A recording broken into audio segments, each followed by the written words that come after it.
kami mengucap syukur buat pagi hari ini, buat setiap pengorbananmu di kayu salib.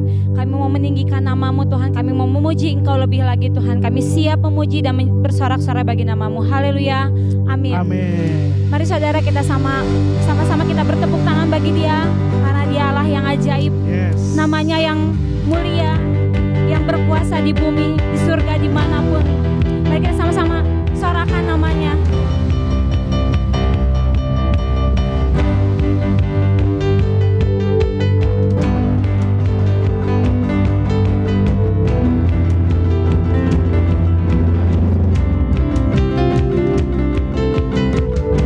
Benar Tuhan, kami gak bisa membayangkan kebesaran-Mu Tuhan.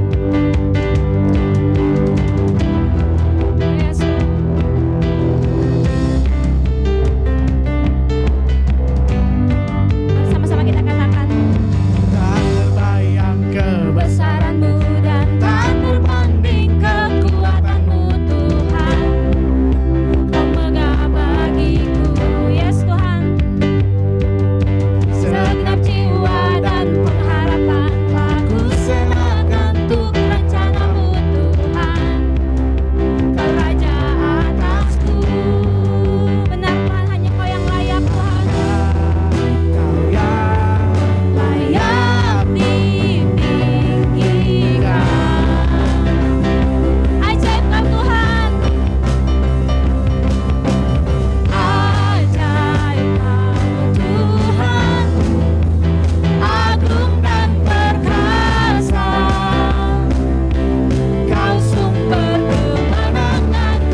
Raja di atas segala raja. Ini kami Tuhan, ini hidup kami. Kami mau katakan, kami haus akan Engkau Tuhan. Kami rindu hadirat-Mu Tuhan pagi hari ini Tuhan.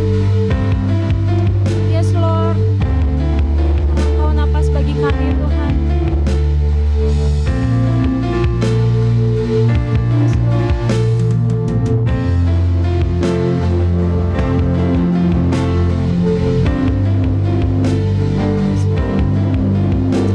Jiwa kami haus Tuhan.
anugerah-Mu Tuhan, buat setiap kebaikan-Mu Tuhan. Ini kami mau katakan Tuhan, apapun keadaan kami, Engkau tidak pernah meninggalkan kami. Thank you Lord, thank you. Terima kasih Tuhan buat kebaikan, kemurahan-Mu Tuhan. Kau selalu menyertai kami Tuhan.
kasih Tuhan.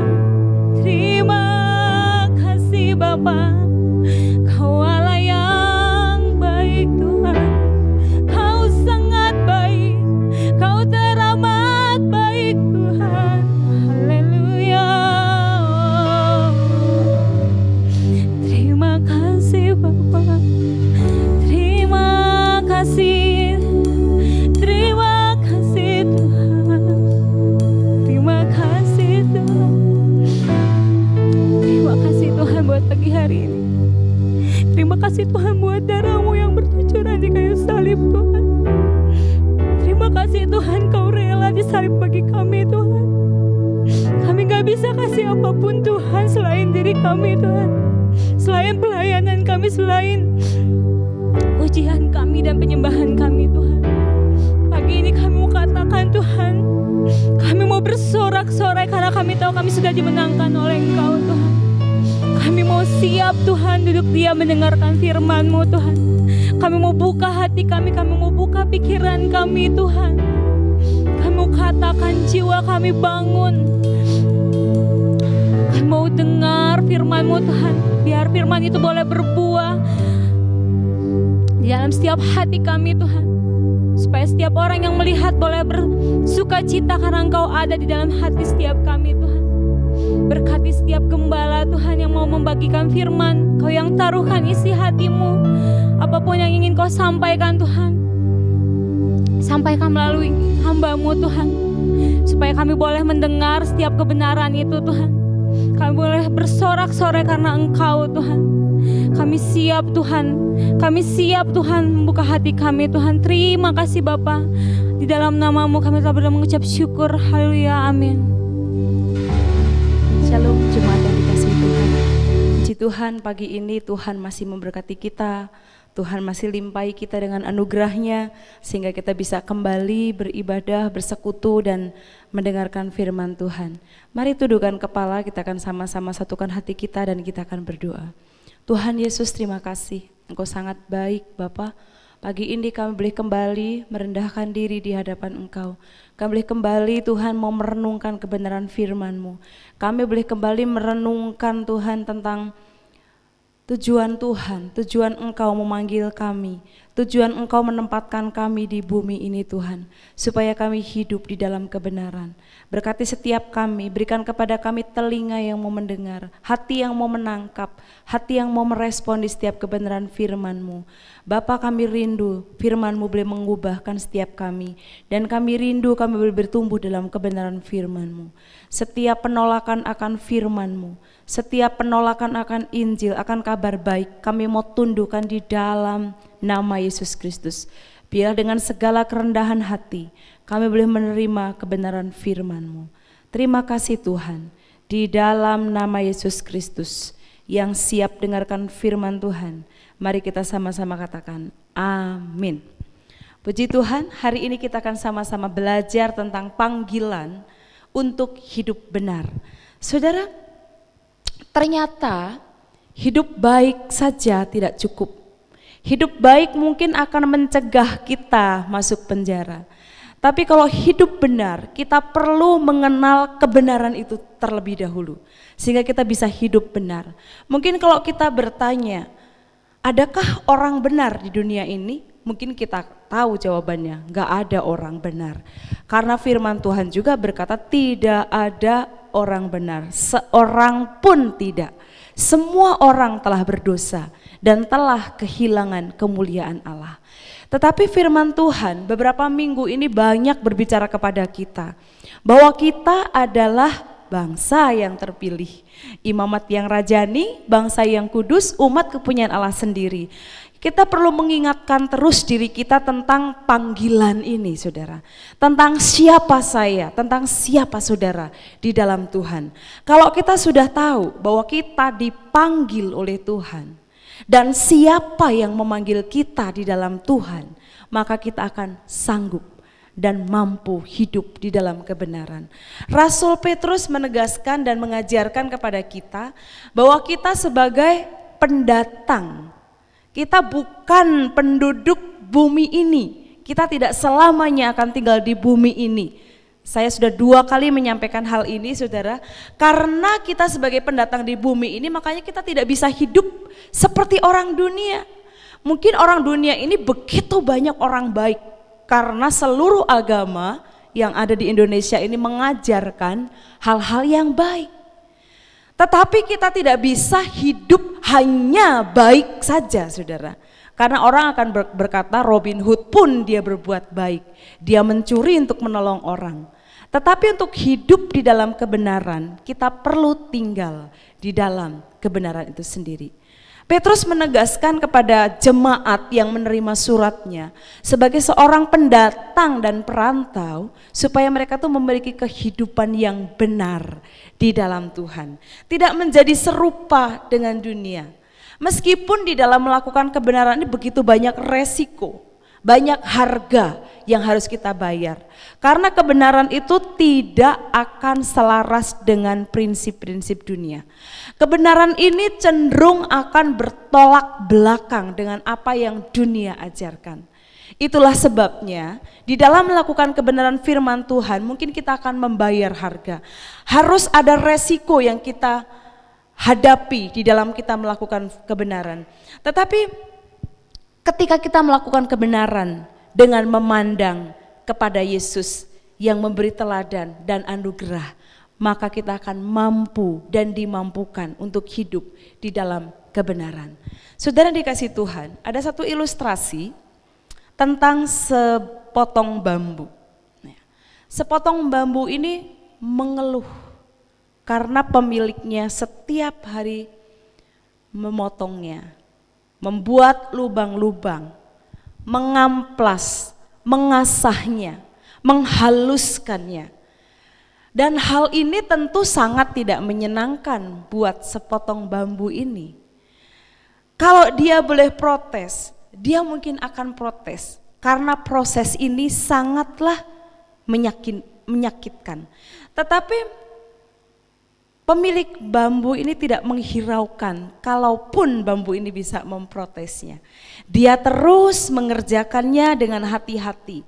Dia terus melakukannya dengan segenap hati. Dia punya tujuan ketika dia melubangi.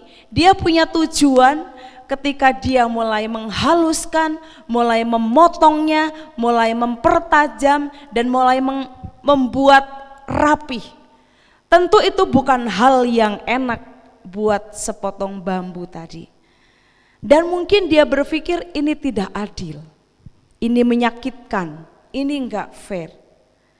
Tetapi di saat-saat terakhir pemilik bambu ini berkata, tanpa lubang-lubang yang saya buat dan tanpa aku menghaluskanmu, maka kamu hanya sepotong bambu yang mungkin setelah kering dibakar atau mungkin akan membusuk dan menjadi tanah. Tapi karena ada tangan yang ahli ini membuat lubang-lubang, menghaluskannya sehingga bambu ini menjadi seruling. Dan ketika seruling itu dimainkan, maka musikmu akan menjadi lembut, akan menghibur hati yang sedih, akan memulihkan kehidupan banyak orang. Tekanan ini perlu buat kamu. Rasa sakit ini perlu buat kamu. Halusan-halusan ini perlu buat kamu. Karena kamu akan menjadi berkat bagi dunia. Saudara, mungkin dalam kehidupan kita sebagai anak-anak Tuhan, kita juga mengalami begitu banyak pembentukan dan tempaan. Pembentukan dan tempaan yang dari Tuhan itu bukan karena saya dan saudara berbuat dosa. Dan itu sebagai bentuk hukuman yang dari Tuhan. Tidak. Tapi itu adalah cara Tuhan membentuk kita, menempa kita supaya kita menjadi pribadi yang indah dan menjadi berkat buat kemuliaan namanya. Bukankah firman Tuhan berkata supaya kamu memberitakan perbuatan-perbuatan yang besar dari Dia yang telah memanggil kamu dari kegelapan kepada terangnya yang ajaib. Seringkali kehidupan kita mengalami satu tekanan, satu tempaan, satu proses, satu penajaman seperti batang bambu tersebut. Kita merasa diperlakukan atau mengalami hal-hal yang tidak adil, mengalami gesekan, mengalami pergumulan yang disebabkan baik dari pihak luar maupun mungkin dari dalam diri kita. Kita mungkin merasa saya tidak melakukan apa-apa kok saya harus mengalami hal yang tidak enak ini. Dan mungkin juga ada kalanya kita protes sama Tuhan. Tuhan, kenapa saya harus mengalami perkara ini? Tetapi sebagai anak-anak Tuhan, sebagai imamat yang rajani, kita dipanggil untuk menahan penderitaan. Bahkan bukan hanya menahan penderitaan, kita bisa melewati penderitaan yang tidak berpihak dengan kita ini, dan akhirnya kita bisa memberitakan perbuatan-perbuatan yang besar, dan hidup kita akhirnya menjadi berkat bagi dunia ini. Karena itu adalah tujuan Allah di dalam hidup kita. Itu adalah tujuan Tuhan memanggil saya dan saudara. 1 Petrus 2 ayat 18 sampai 20 berkata, "Hai kamu hamba-hamba, tunduklah dengan penuh ketakutan kepada Tuanmu, bukan saja kepada yang baik dan peramah, tetapi juga kepada yang bengis. Sebab adalah kasih karunia jika seseorang karena sadar akan kehendak Allah menanggung penderitaan yang tidak harus ia tanggung. Sebab dapatkah disebut pujian jika kamu menderita pukulan karena kamu berbuat dosa? Tetapi jika kamu berbuat baik dan karena itu kamu harus menderita, maka itu adalah kasih karunia Allah kepada kita semua." Saudara, 2 minggu yang lalu atau tepatnya di bulan Maret, 2 minggu berturut-turut kita belajar tentang imamat yang rajani. Saya dan saudara sebagai imamat yang rajani, kita diajar untuk memahami identitas kita bahwa saya dan saudara imamat yang rajani, umat pilihan Allah, kepunyaan Allah sendiri. Nah, alasan saya dan saudara keberadaan kita di dunia ini adalah untuk memberitakan perbuatan-perbuatan yang besar dari Dia. Itu yang harus terus-menerus kita perlu ingatkan kepada diri kita. Ketika kita mengalami satu pergumulan, ketika kita mengalami satu tekanan, ketika kita mengalami pergesekan atau perasaan diperlakukan dengan tidak adil, kita harus ingat, saya pendatang di bumi ini. Saya adalah imamat yang rajani. Saya perlu terus memberitakan perbuatan yang besar dari Dia. Nah, kemudian di pembacaan hari ini Petrus melanjutkan bahwa sebagai pendatang di dunia ini kita perlu hidup dengan baik. Itu kita dengar juga di 2 minggu yang lalu. Dan panggilan ini Petrus juga menasehatkan kepada kita sebagai anak-anak Tuhan, bukan hanya hidup baik, tetapi supaya kita hidup benar di hadapan Allah. Dari 1 Petrus 2 ayat 18 sampai 20 ini, kita melihat di sini ada satu kata hamba. Kata hamba dalam 2 Petrus pasal 2 ayat 18 ini bukan seperti yang sering kita dengar di khotbah-khotbah, hamba sebagai budak atau doulos. Tetapi di sini dijelaskan bahwa kata hamba yang dipakai ini lebih umum, yang artinya menunjuk kepada pembantu atau asisten rumah tangga. Nah, pada masa itu dikatakan banyak jemaat Tuhan yang menerima surat dari Petrus bekerja sebagai asisten rumah tangga atau bekerja dengan atasan yang mungkin tidak ramah, yang mungkin bengis, yang mungkin tidak mengenal Tuhan, atau mungkin mereka juga sebagai anak-anak Tuhan.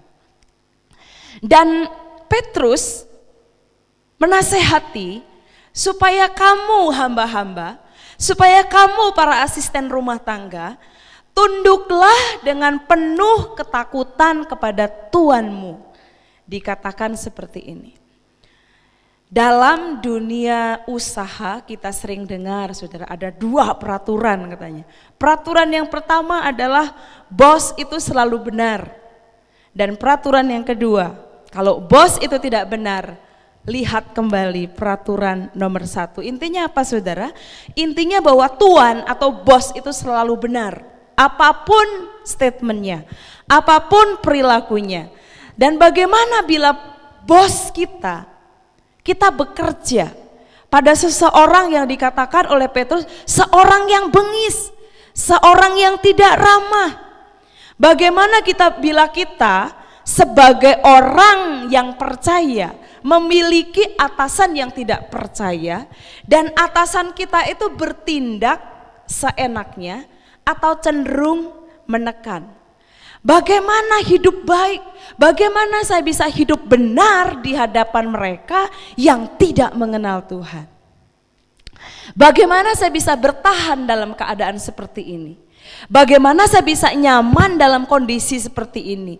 Bukankah kalau saya bertahan terus bekerja di sini itu akan membuat saya berdosa? Bukankah kalau saya terus bekerja di sini itu akan membuat saya semakin tidak suka sehingga menimbulkan dosa di dalam kehidupan saya? Apakah saya akan terus rela menghadapi tekanan demi kesaksian yang baik? Saudara, ini adalah nasihat Petrus. Bukan hanya kepada jemaat pada masa itu, tetapi juga kepada saya dan saudara yang pagi ini mendengarkan firman Tuhan. Adakah saya dan saudara bekerja pada seseorang dan seseorang itu menekan kita? Seseorang itu memperlakukan kita dengan tidak enak. Seseorang itu berlaku tidak ramah dengan kita. Apakah saya harus bertahan? Apakah saya harus terus menghormati dia? Saudara, mungkin ada juga orang yang tetap bertahan tapi dia membicarakan bosnya di luar.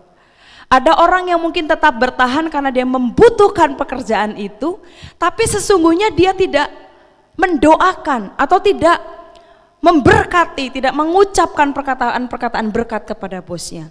Mungkin hal ini, bukan hanya mungkin, hal ini tentu akan mengejutkan dunia. Karena ini berlawanan dengan sifat-sifat natural manusia. Kecenderungan kita, saudara, saya dan saudara, atau kecenderungan manusia pada umumnya, kalau kita mendapat perlakuan yang tidak enak, emangnya saya tidak bisa membalas. Emangnya saya tidak bisa lari dari perusahaan ini. Emangnya saya tidak sanggup untuk keluar dari sini. Masih banyak kok pekerjaan lain. Tapi pagi ini firman Tuhan menasihati kita. Kalau kita ditekan, kalau kita ingin membalas, kalau kita ingin lari, orang Kristen, anak-anak Tuhan justru perlu menundukkan diri. Kita perlu minta anugerah yang dari Tuhan. Kita perlu minta kasih karunia dari Tuhan.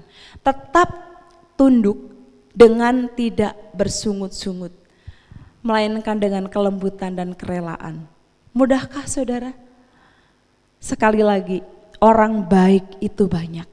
Tapi orang yang hidup dalam kebenaran, biarlah Tuhan temukan dalam kehidupan saya dan dalam kehidupan saudara. Petrus menasihatkan supaya kita tunduk dengan penuh ketakutan.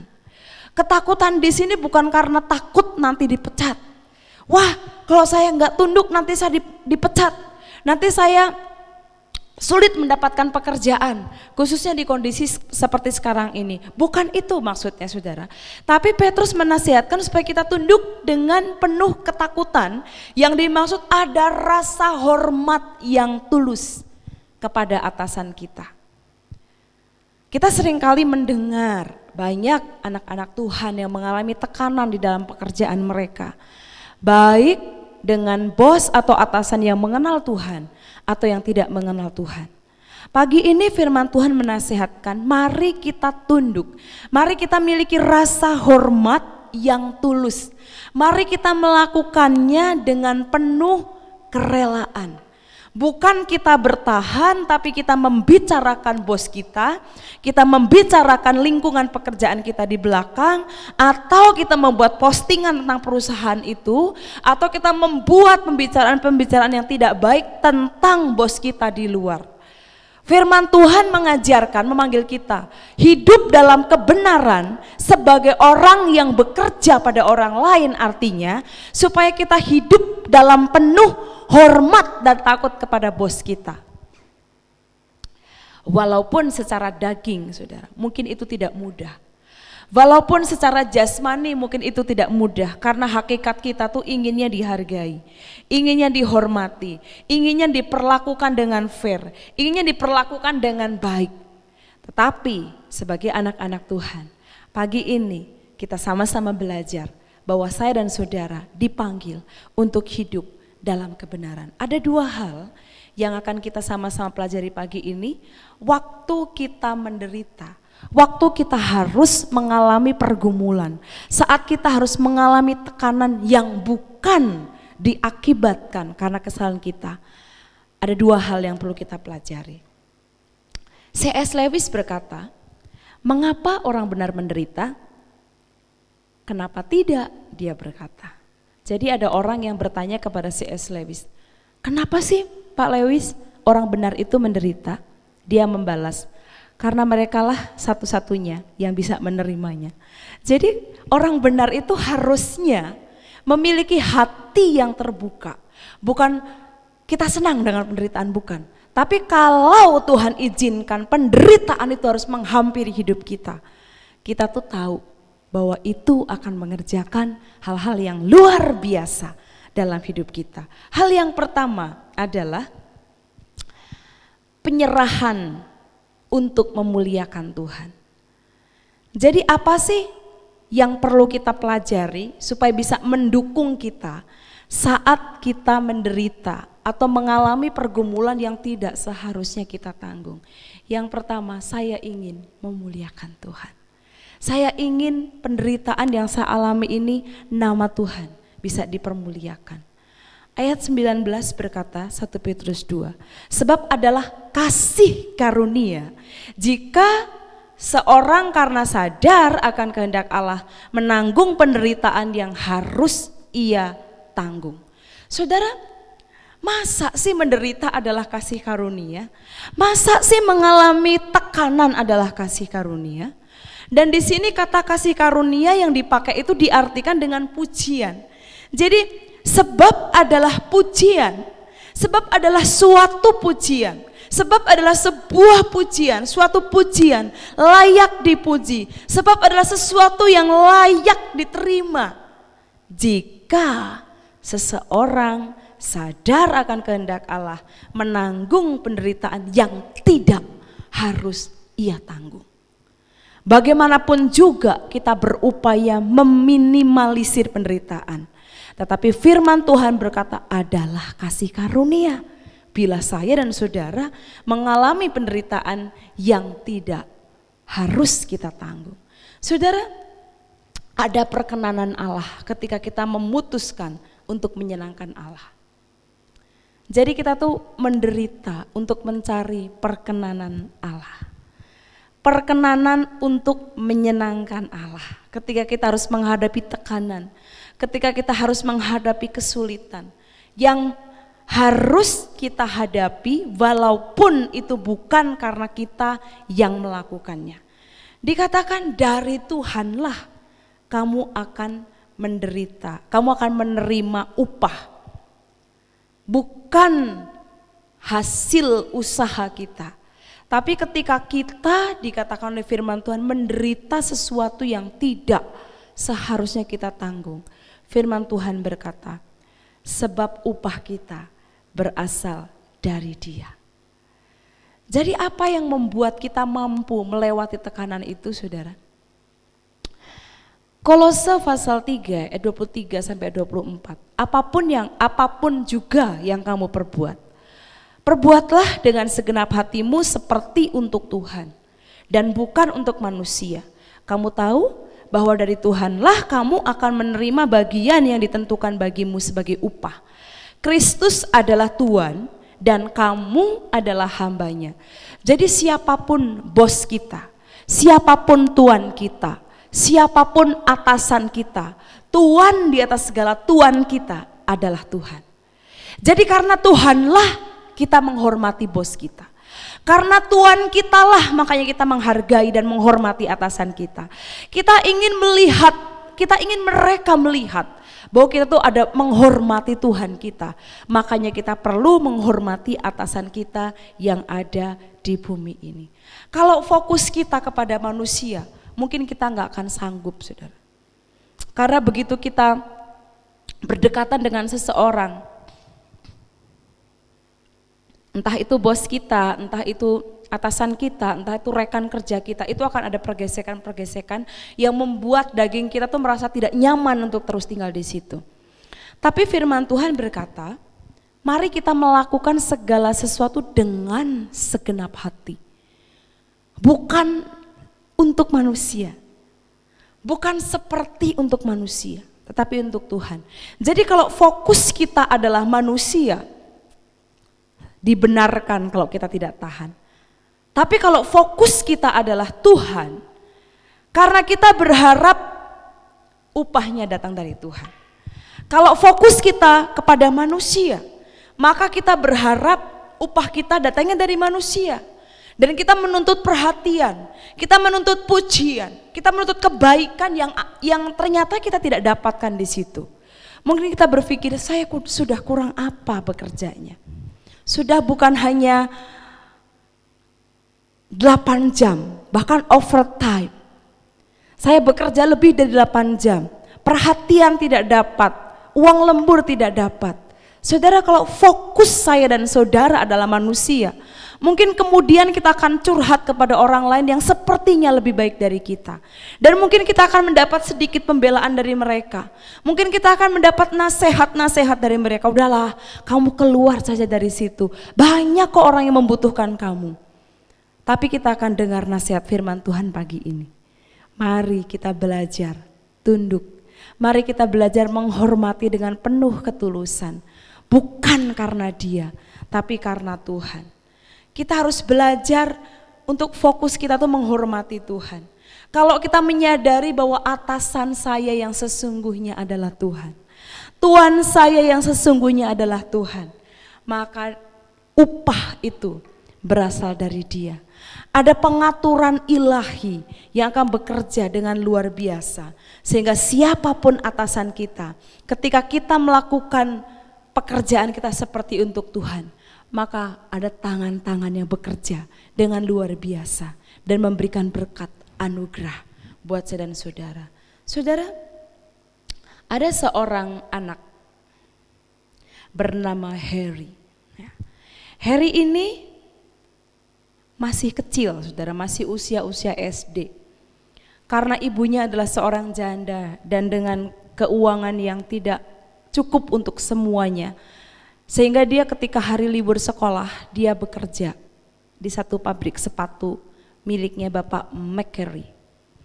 Setiap hari libur, dia pergi ke pabrik sepatu itu dan dia bertugas untuk mengambil kulit sepatu yang sudah direndam dan kemudian dia akan pukul-pukul kulit sepatu untuk sol sepatu itu sampai kering, dan nanti Bapak McCary ini akan mengesol sepatu di kulit yang sudah dipukul-pukul oleh Harry ini. Sekali waktu, saudara, Harry ini melihat kalau dia bekerja, berangkat bekerja dan pulang dari bekerja, dia melihat bahwa tidak jauh dari tempat dia bekerja ada pabrik juga, pabrik sepatu juga.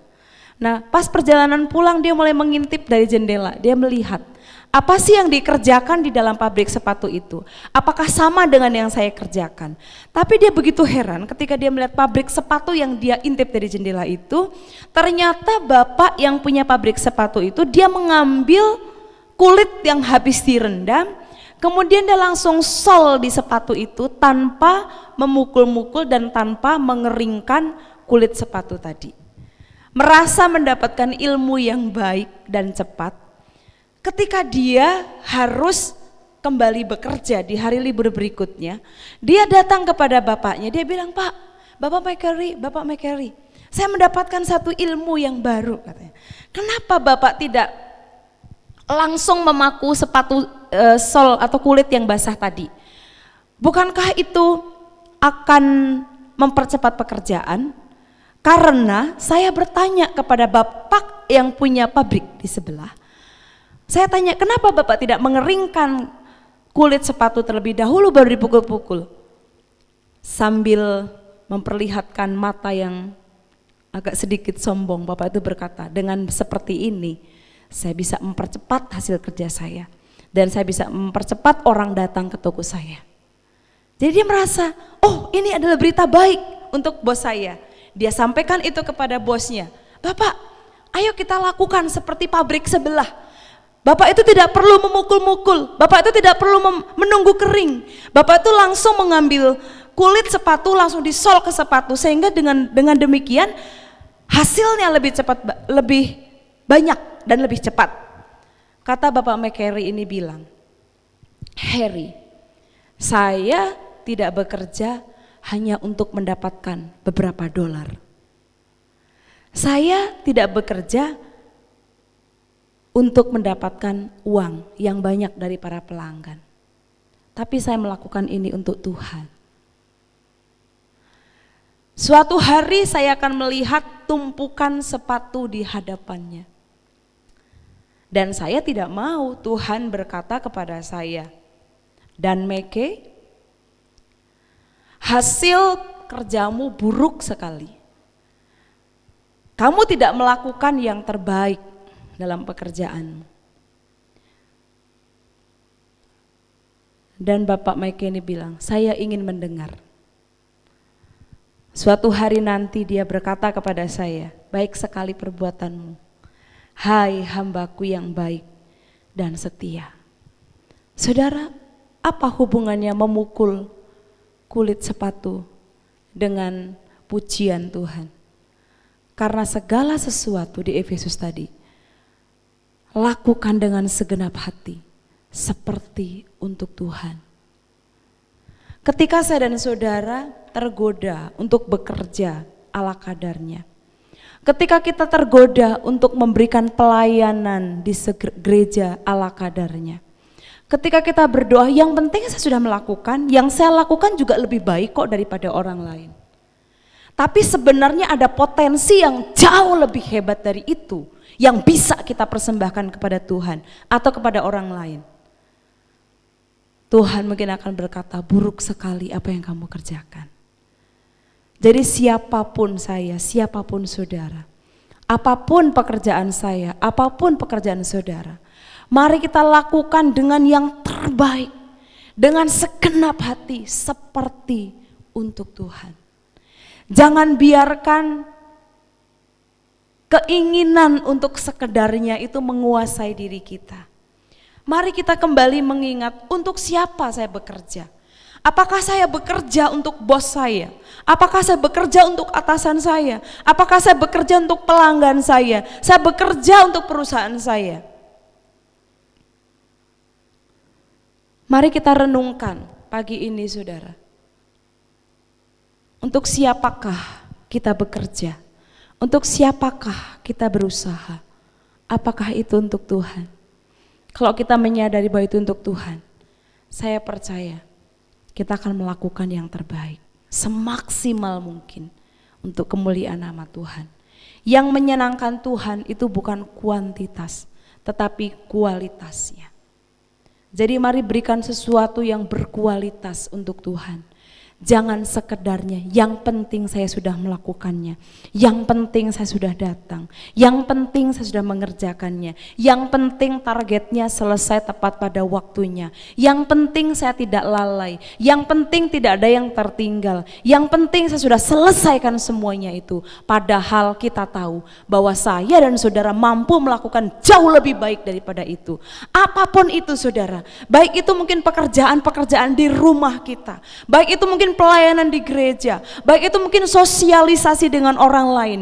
Kalau saya dan saudara memiliki kemampuan jauh lebih baik daripada apa yang kita lakukan, mari kita lakukan fokusnya untuk memuliakan nama Tuhan. Itu yang pertama, mencari perkenanan Allah. Supaya Tuhan Yesus disukakan oleh pekerjaan kita. Dan yang kedua, kita perlu mengikuti teladan Yesus. Ayat 21, sebab untuk itulah kamu dipanggil. Karena Kristus pun telah menderita untuk kamu dan telah meninggalkan teladan bagimu, supaya kamu mengikuti jejaknya. Ia tidak berbuat dosa dan tipu daya tidak ada di mulutnya. Ketika ia dicaci maki, ia tidak membalas dengan caci maki. Ketika ia menderita, ia tidak mengancam, tetapi ia menyerahkannya kepada Dia yang menghakimi dengan adil. Ia sendiri telah memikul dosa kita dan di dalam tubuhnya di kayu salib. Supaya kita yang telah mati terhadap dosa hidup untuk kebenaran. Oleh bilur-bilurnya kamu telah sembuh.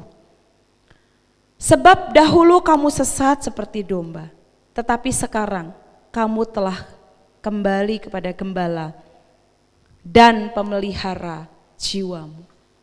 Saudara yang dikasihi Tuhan, mari kita serahkan hidup kita. Sehingga ketika kita melihat atau mengalami hal-hal yang mungkin tidak baik, kalau kita mengalami tekanan, kalau kita mengalami hal-hal yang tidak nyaman, mungkin diperlakukan dengan tidak adil, mungkin diperlakukan dengan tidak seharusnya yang kita hadapi, kita akan tahu untuk siapa, kita akan tahu fokusnya kepada siapa. Perlu kita melihat teladan Yesus. Teladan Yesus itu apa, saudara? Baru dua minggu yang lalu Jumat Agung kita sama-sama memperingati bagaimana penderitaan Yesus yang begitu luar biasa. Dia harus tanggung. Apakah dia layak menerima itu? Tidak. Jadi ketika kita mau protes kepada Tuhan, Tuhan, kenapa saya harus menghadapi ini? Mari kita menjadi pribadi yang tidak mudah sakit hati, yang tidak mudah kecewa, yang tidak mudah merasa terluka. Dan itu bisa terjadi ketika kita memandang kepada Yesus. Ketika kita melihat teladan Yesus, maka kita akan melihat diri kita. Ketika ada orang yang mungkin tidak ada alasan untuk menyakiti kita, tiba-tiba menyakiti kita, tidak akan mudah sakit hati dan kecewa ketika fokus kita kepada Yesus. Kita akan melihat bagaimana penderitaan yang luar biasa harus dia tanggung. Di Jumat Agung kita bisa melihat, kita sudah mendengarkan firman Tuhan. Simon orang Kirene yang dia datang dari jauh, ingin ke Yerusalem, ingin merayakan Paskah. Tiba-tiba dia mungkin melihat satu kerumunan yang begitu riuh, yang begitu rame, saudara. Ada teriakan, ada makian. Dan mungkin ketika dia melihat kerumunan itu, ternyata ada seseorang yang memikul salib yang sudah terjatuh, yang tidak mungkin bisa kembali bangkit karena sudah terjatuh dengan penuh luka dan salib yang begitu berat.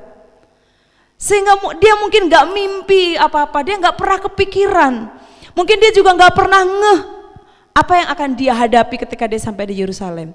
Dan firman Tuhan mengatakan Simon orang Kirene ini dipaksa untuk memikul salib. Mungkin itu adalah ada satu pemberontakan awalnya yang harus dialami oleh Simon. Kok jadi saya yang harus memikul? Kenapa, saudara? Karena salib itu adalah satu lambang kehinaan yang begitu hebatnya. Salib itu adalah satu lambang kejijian. Sehingga Yesus harus menanggungnya, padahal dia sama sekali tidak layak untuk menanggung itu. Begitu juga dengan Simon orang Kirene, mungkin dia merasa kok jadi saya yang harus menanggungnya. Dan mungkin dalam kehidupan kita juga begitu banyak menghadapi satu pergumulan yang kita berpikir kok jadi saya yang harus menanggungnya. Kok jadi saya yang harus menghadapi ini. Kok saya sudah berbuat baik diperlakukan seperti ini. Kok saya sudah berbuat ramah kok saya diperlakukan seperti ini. Karena sifat saya dan saudara sebagai manusia inginnya diperlakukan baik, diperhatikan, dihormati, dihargai, dipuji. Sehingga ketika kita merasa bahwa saya sudah melakukan yang terbaik dan ternyata itu semua kita tidak terima, kita merasa sakit hati, kita merasa kecewa. Tapi pagi ini mari kita akan belajar dari teladan Yesus. Yesus menderita. Dan firman Tuhan berkata, sebab untuk itulah kamu dipanggil. Saudara, ini menunjukkan alasan bahwa setiap orang percaya, saya dan saudara yang mengikuti Yesus, kita dipanggil untuk menderita. Kita dipanggil untuk menderita seperti Kristus, saudara. Mungkin kita tidak akan memikul salib dari Getsemani ke Golgota, tapi mungkin kita akan memikul salib dalam kehidupan saya dan saudara. Mungkin ada pergumulan-pergumulan yang harus kita pikul. Mungkin ada rasa sakit, ada kecewa yang harus kita pikul. Tapi mari kita pandang kepada Yesus sebagai teladan dalam hidup kita. Dikatakan bahwa ketika ia dicaci maki, dia tidak membalas dengan caci maki. Apakah Yesus tidak bisa pada saat itu juga menyuruh malaikatnya turun dan membela dia? Oh, itu sangat mampu, saudara. Tapi dia tidak lakukan itu. Kenapa? Karena dia ingin memberikan teladan kepada saya dan saudara. Saya dan saudara dipanggil untuk menderita. Jadi ketika kita mengalami penderitaan, kita harus sadar, oh, saya dipanggil untuk menderita. Saya dan saudara tidak setiap saat, tidak setiap waktu menderita seperti Rasul Paulus. Tapi kalau kita harus mengalami penderitaan yang harus kita tanggung, ataupun yang tidak seharusnya kita tanggung, mari kita menyadari bahwa untuk itulah saya dan saudara dipanggil. Saudara, kalau panggilan untuk pergi ke pesta, itu mungkin menyenangkan. Banyak orang mungkin mau bersiap-siap, nyiapin baju yang terbaik, nyiapin kostum yang terbaik. Kalau orang dipanggil masuk surga, diajak untuk masuk surga atau undangan masuk surga, pasti gak ada yang mau tertinggal. Siapapun dia, sejahat apapun manusia, inginnya masuk ke surga. Betul gak, saudara? Tapi kalau dipanggil untuk menderita, siapa yang mau, saudara? Siapa yang mau menderita? Panggilan untuk menderita, saya dan saudara dipanggil untuk menderita, gak akan ada yang mau. Tapi firman Tuhan mengajar saya dan saudara, memanggil saya dan saudara untuk menderita. Itu luar biasa, saudara. Sebab untuk itulah kamu dipanggil, karena Kristus pun telah menderita untuk kamu dan telah meninggalkan teladan bagimu, supaya kamu mengikuti jejaknya. Ingatlah apa yang telah kukatakan kepadamu, seorang hamba tidaklah lebih tinggi daripada tuannya. Jikalau mereka menganiaya aku, kata Tuhan Yesus, mereka juga akan menganiaya kamu. Jikalau mereka telah menuruti firman-Ku, mereka juga akan menuruti perkataanmu. Dan Timotius juga, 2 Timotius 3:12 berkata, memang setiap orang yang mau hidup beribadah di dalam Yesus Kristus akan menderita aniaya. Jadi jangan heran, saudara, kalau pencobaan, penderitaan, pergumulan, tekanan datang bertubi-tubi dalam hidup kita, walaupun mungkin kita tidak bersalah. Justru waktu kita berbuat kebenaran, kita akan menjadi terang. Kita merasa hidup dalam kebenaran. Kita sudah hidup sesuai standar kebenaran firman Tuhan. Kita sudah hidup selurus atau seturut dengan dasar kita, yaitu Yesus. Kita sudah berupaya untuk meneladani Yesus dan kita masih harus menghadapi pergumulan. Di situ kita akan menjadi terang dan garam dunia. Bahkan kita akan sanggup menggagalkan pekerjaan kuasa kegelapan. Semakin kita berkomitmen untuk hidup dalam kebenaran, saya percaya si jahat juga tidak akan diam.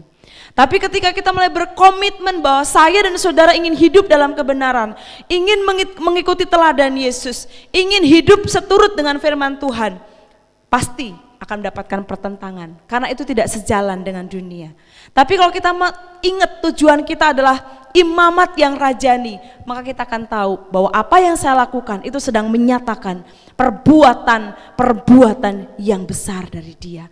Di dalam penderitaan kita bersama-sama dengan Yesus dan kita bisa mengenal Yesus lebih dalam. Roma 6 ayat 5 berkata, Sebab jika kita telah menjadi satu dengan apa yang sama dengan kematiannya, kita juga akan menjadi satu dengan apa yang sama dengan kebangkitannya. Saudara, daging kita ini tidak suka dengan penderitaan. Daging kita ini senangnya yang enak, yang nyaman. Dan daging ini harus mengalami penderitaan, bahkan harus mengalami kematian, supaya kita bersama-sama dengan Dia mengalami kebangkitan. Dan Filipi berkata, yang ku kehendaki, Filipi 3:10, yang ku kehendaki ialah mengenal Dia dan kuasa kebangkitannya dan persekutuan dalam penderitaannya, di mana aku menjadi serupa dengan Dia dalam kematiannya, supaya aku akhirnya beroleh kebangkitan dari antara orang mati. Ini saudara, bagaimana kita bisa melewati penderitaan dengan kemenangan? Kita perlu melihat teladan Yesus. Yesus menderita. Yang kedua, Yesus menyerahkan haknya. Saudara, dikatakan 1 Petrus 2 ayat 23, ketika ia dicaci maki, ia tidak membalas dengan mencaci maki. Ketika ia menderita, ia tidak mengancam, tetapi ia menyerahkannya kepada Dia yang menghakimi dengan adil. Bagaimana dengan saya dan saudara? Ketika ada orang yang memperlakukan kita dengan tidak baik, apa yang seringkali muncul duluan dalam diri kita? Kecenderungan untuk membalaskah? Bahwa saya bisa melakukan jauh lebih jahat daripada ini. Apakah kita sudah mulai melatih diri untuk melepaskan berkat dan pengampunan? Mari kita ikuti teladan Yesus. Dia menyerahkan haknya. Ketika ia ditangkap, dikatakan, apakah kamu pikir aku tidak bisa mendatangkan ribuan malaikat dari surga? Tidak, saudara. Dia tidak lakukan itu. Dia bisa, dia sangat berkuasa, dia Tuhan. Dia tidak perlu pakai malaikat, ribuan malaikat untuk membela dia. Dia tidak perlu memakai alam semesta. Bisa saja saudara, saat itu tiba-tiba bumi terbelah, menelan seluruh tentara Romawi. Bisa saja, apa yang tidak bisa buat Tuhan. Tapi dia tidak melakukannya. Saudara, terbukti kan waktu ada tentara Romawi bertanya, Tuhan Yesus bertanya kepada tentara Romawi, siapakah yang kamu cari? Orang yang mengaku dirinya Yesus, dan Yesus berkata, akulah dia. Hanya Yesus berkata, akulah dia aja mereka sudah jatuh, saudara, sudah terjerembab. Jadi nggak perlu nurunin malaikat, tapi dia tidak, bahkan dia pun tidak melakukan itu. Dia melepaskan haknya untuk menang, saudara. Apakah kita pikir dia nggak bisa menang saat itu tanpa harus melewati salib? Bisa. Tapi dia serahkan haknya untuk menang supaya saya dan saudara mengalami kemenangan. Bayangkan kalau dia hindari salib, mungkin kita tetap manusia berdosa hingga hari ini yang tidak bisa hidup dalam kebenaran. Dia menyerahkan haknya sebagai pihak yang benar.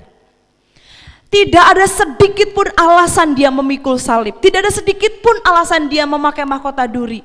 Tidak ada sedikit pun alasan dia disalib di Bukit Golgota dan dikubur, saudara. Tidak ada alasannya. Tapi dia menyerahkan haknya sebagai pihak yang benar supaya saya dan saudara dibenarkan oleh Tuhan. Dia serahkan haknya dan rela mati supaya saya dan saudara hidup. Saudara, tahun 1986 ada satu kecelakaan. Ada tabrakan kapal laut di Laut Hitam Rusia. Saudara, ada ratusan orang meninggal tercebur ke dalam laut yang airnya sedingin es. Ternyata setelah diselidiki, penyebab dari kecelakaan itu bukan masalah teknis, saudara. Tapi tentang dua kapten yang masing-masing keras kepala dan tidak mau mengalah untuk mengubah arah. Masing-masing keras kepala sehingga akhirnya kapal itu menabrak gunung es dan mengalami kecelakaan yang begitu hebat. Ternyata dua kapten ini tidak ada yang mau menyerahkan haknya. Mereka masing-masing terlalu sombong. Masing-masing merasa tahu jalur yang paling benar. Ketika mereka sadar, sudah terlambat semuanya. Saudara, kadang-kadang kita merasa, kok saya nggak dihargai? Kok saya nggak dihormati? Kok saya nggak diperlakukan dengan baik? Kok saya tidak mengalami yang harus saya alami? Mari kita belajar dari Tuhan Yesus. Dia menyerahkan haknya. Kita nggak perlu khawatir, kita nggak perlu mengumpat, kita nggak perlu membalas dendam. Kita juga nggak perlu memperkatakan atau mengata-ngatai, membicarakan orang itu, nggak perlu, saudara. Serahkan hak kita kepada Tuhan. Belajar berdiam diri, belajar menundukkan diri di hadapan Tuhan, lepaskan berkat. Jangan keluar kutuk, jangan keluar umpatan, jangan keluar kata-kata yang tidak selaras dengan firman Tuhan. Tidak sedikit pun kata cacian, kata makian keluar dari Tuhan Yesus. Tapi dia keluar, ampunilah mereka, sebab mereka tidak tahu apa yang mereka lakukan, apa yang mereka perbuat. Demikian juga saudara, apakah ada hak-hak kita yang belum kita serahkan kepadanya? Mari kita dedikasikan, mari kita serahkan hidup kita kepada Tuhan. Kita sadar bahwa kalau Tuhan yang segitu hebatnya, dia mau menyerahkan haknya. Begitu juga dengan saya dan saudara. Apakah ada harapan-harapan yang belum terpenuhi? Mari kita serahkan kepada Tuhan. Dan kita akan melihat Tuhan melakukan perkara-perkara yang luar biasa dalam kehidupan kita. Tuhan memegang sertifikat kepemilikan atas dunia ini dan seluruh manusia yang tinggal di dalamnya, termasuk saya dan saudara. Saudara, Charles Spurgeon berkata, seseorang tidak akan memakai mahkota di surga jika tidak memikul salib di dunia ini. Jadi penderitaan, pergumulan yang harus kita hadapi. Mari kita ikuti teladan Yesus. Yang pertama dia menderita, yang kedua dia menyerahkan haknya. Biarlah pagi ini ketika kita mengalami pergumulan, kita tahu apa yang harus kita lakukan. Mari keluarkan perkataan-perkataan berkat. Mari mengucap syukur kepada Tuhan dan kita akan melihat, kita akan muncul menjadi pribadi yang semakin serupa dengan Yesus. Tundukkan kepala saudara, kita akan berdoa. Bapa Surgawi, terima kasih buat hari ini, ampuni kami Tuhan. Kalau selama ini mungkin kami protes dengan keadaan kami. Selama ini kami protes ketika kami harus mengalami penderitaan. Kami tidak terima, mungkin kami cenderung membalas bahkan Tuhan. Kami merasa tidak diperhatikan. Kami merasa berhak menerima penghormatan. Kami merasa berhak menerima upah. Kami merasa berhak untuk menerima perlakuan yang baik. Kami merasa berhak untuk dihargai. Ampuni kami Tuhan. Pagi ini kami mau serahkan hak kami. Pagi ini kami mau mengikuti teladan-Mu di kayu salib. Kami mau mengikuti teladan ketika Engkau hidup di bumi ini Tuhan. Sehingga orang di bumi ini pun bisa melihat kami hidup seperti Engkau hidup. Berkati setiap jemaat-Mu pagi ini Tuhan. Dalam rumah kami masing-masing, dalam kediaman kami masing-masing. Kiranya berkat Tuhan mengalir atas setiap kami. Dan kiranya Tuhan terus memberikan kepada kami kasih karunia untuk melewati setiap pergumulan demi pergumulan yang Kau izinkan terjadi dalam kehidupan kami. Terima kasih Tuhan, terima kasih Tuhan. Dan biarlah berkat-berkat dari surga, anugerah dari Allah Bapa, persekutuan, kasih karunia dari Roh Kudus menjadi bagian kami semua Tuhan. Sekarang sampai Engkau datang kembali yang kedua kali. Di dalam nama Yesus Kristus kami mengucap syukur dan berdoa. Yang sudah terima berkat Tuhan, sudah terima firman Tuhan, mari kita sama-sama katakan amin. Shalom, Tuhan Yesus memberkati. Selamat hari Minggu.